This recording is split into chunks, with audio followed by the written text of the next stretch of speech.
people not to choose rationally or sensibly. Kind of protection against old age. So those things come into place. Yeah, well, those people should be shot right the fuck in the head. You know what I mean? I mean, I just don't even understand it. I don't want those people breeding it fucking all. I mean, if there's some psychology out there where they're having kids as a Social Security policy, well, those are the last motherfuckers on earth I want to have a single. I don't want them to have a single goddamn kid.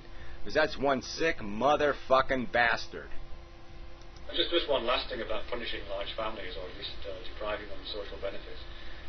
Speaking as a father myself, I can tell you, that in many ways, parenting is its own punishment. It's enough of it. Oh, come on, that's very unrealistic, okay? Because parenting doesn't really get really nasty until you get to the teenage years. And most of the people that have too many kids, 3, 4, 5, 6, they already had them before they even really get to the hard years. It's not the case. And if you got 12 of them, God, believe me, I would think you don't really need to be slapped around any more than you're already being slapped around. Well, I think it's quite obvious that people do, and what they need is to be slapped around when they're, 10 years old and given a piece of reality shoved up their little asses and said, look, the world doesn't, you're not special, asshole, and this whole life cycle-y thing is more important than you motherfucker. And so until you're ready to do something, until you're prepared to do it, you shouldn't be goddamn motherfucking doing it. Yeah, that's it, really. I mean, there are some problems which flow out of it, of course. Emancipation of the worldwide emancipation, worldwide education, if it could be managed, yes, would bring the population. Yeah, well, look, and the other part of this whole population down thing is higher education, a lot of other things. So people have this obligation now to finish a whole cycle of what a civilized citizen is supposed to do before they reproduce. So that's a big part, I think, also of reducing population, is creating a life that's a little busy for those young 20-year-olds, so they don't fall into some stupid trap like, I'm out of high school, I can go have babies now. So it's keeping them occupied, employed and occupied, and they're going to have less kids. Stable, it would probably stable out at around 8 or 9 billion, which is high, but let's say that's stable, sustainable. Still too high, and far too high to have the kind of lifestyle we have. Right, and so it's far too high. I don't even know what that means. Far too high, but okily doke. We don't need to do anything about it. We don't need to stop it or prevent it, so it's not really far too high to accept as a circumstance. Because the alternative of society saying, be responsible, bastard, that's just too high a price to pay. To have society, mommy society, say, we're not going to give you $200,000 for being an asshole, gee, that's so draconian, horrific. Oh, scares the fucking shit. Should scare the shit out of any rational human being that a civilization should tell people, yeah, you can be this much of an asshole, but you can't be this much of an asshole. We need to do radical changes to our own lifestyle.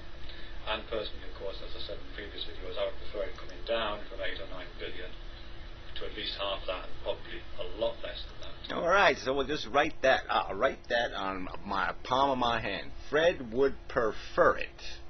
Okay, problem solved. Fred would prefer it. We don't need a policy or a rules or a plan. We'll just say Fred would prefer it. And my own solutions toward that would be addressing end of life rather than beginning of life. I don't know how that helps, okay? All you could do is in the short term, in one boost, you could change those numbers, those death to birth rate numbers. So you could increase the death rate numbers in the short term, but you'd still have the same equation.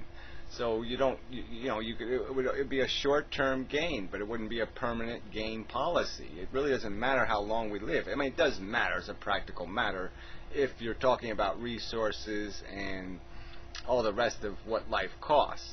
But it just seems a little bit silly to start talking in that direction. I mean, like I said, I'm all for getting rid of the waste that's on the very end of life. But how close are we to doing that? We're doing exactly the opposite. The psychology of the human race seems really prepared for everybody to be saying, I want to live to be 100. is I want the president to send me a little letter saying you live to be 100. There's lots of people that are just not going to be interested in sacrificing their right to be a crotchety piece of crap. That's probably a subject for another video. Anyway, thanks for that. Very interesting. Yeah, so I mean, it's like, I guess it's the choice is does government go into the bedroom or does government go into the graveyard, right? That's sort of like the scenario here, or the hospital room, or how else do we put that? This dying thing. But whatever, like I said, that's only part. That only helps in the resource equation. It doesn't help in the sustainability of a population equation. And once you do that short-term gain that you get by killing people sooner or more efficiently, that's it. You've used it up, and now you're still stuck with the same equation. So anyway, this is just very disappointing that the people have a problem thinking that this is a real problem. I mean, they haven't heard enough about the greenhouse thingy and the, Gaia's really sick thingy, and the fact that people are living in environments they shouldn't live in, and they're subject to huge floods and all kinds of other crap because they're living where they shouldn't be living. But no, well, they just ignore all that, and we'll just burn down every friggin' tree on planet Earth and destroy every coral reef there is, and then we'll sit there and say, gee, somebody should have told us that was stupid. Yeah. Fine. But no one got into our bedroom. Yeah, we kept the government out of our bedroom. We burned the planet to a cinder, but we kept the government out of our bedroom. Great.